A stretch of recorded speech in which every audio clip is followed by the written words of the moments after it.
నేను వెళ్తున్నంతసేపు ఆ places change అవుతూనే ఉన్నాయి, కానీ ఆ మాడిపోయిన స్మెల్ అనేది వస్తూనే ఉంది.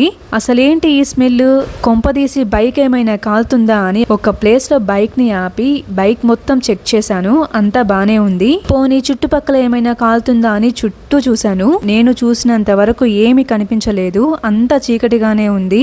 ఏమోలే అని మళ్ళీ బైక్ స్టార్ట్ చేసి ఒక 10 minutes కి కస్టమర్ అడ్రస్ కి అయితే వెళ్ళాను. వెళ్ళి కాల్ చేస్తే 20 to 25 years ఏజ్ ఉన్న ఒక లేడీ హాస్టల్ నుంచి బయటకు వచ్చి, నేనే బ్రో ఆర్డర్ చేసింది, టిప్ ఎంత ఇవ్వమంటారు? సర్లే 50 సెండ్ చేస్తున్నా అని మనీ సెండ్ చేస్తుండింది నాకు. అప్పుడే తనకి కూడా మాడిపోయిన స్మెల్ వచ్చిందంట. మనీ వేసేదల్లా ఆపేసి, ఏంటి బ్రో ఇందాకటి నుంచి ఈ స్మెల్ అనింది. ఏం స్మెల్ మేడం అని అడిగాను ఏమీ తెలియనట్లు. ఏదో మాడిపోయిన స్మెల్ వస్తుంది, మీకు రావట్లేదా అనింది.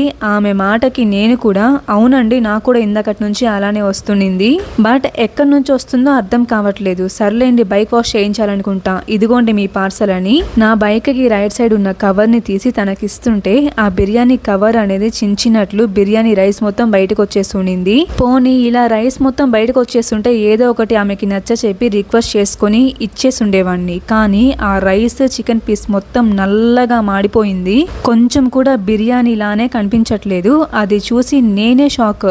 ఆ షాక్ లో నాకు ఏం మాటలు రావట్లేదు నోట్లో నుంచి. ఒక పక్క కస్టమర్ ఏమంటుందో అనే భయం.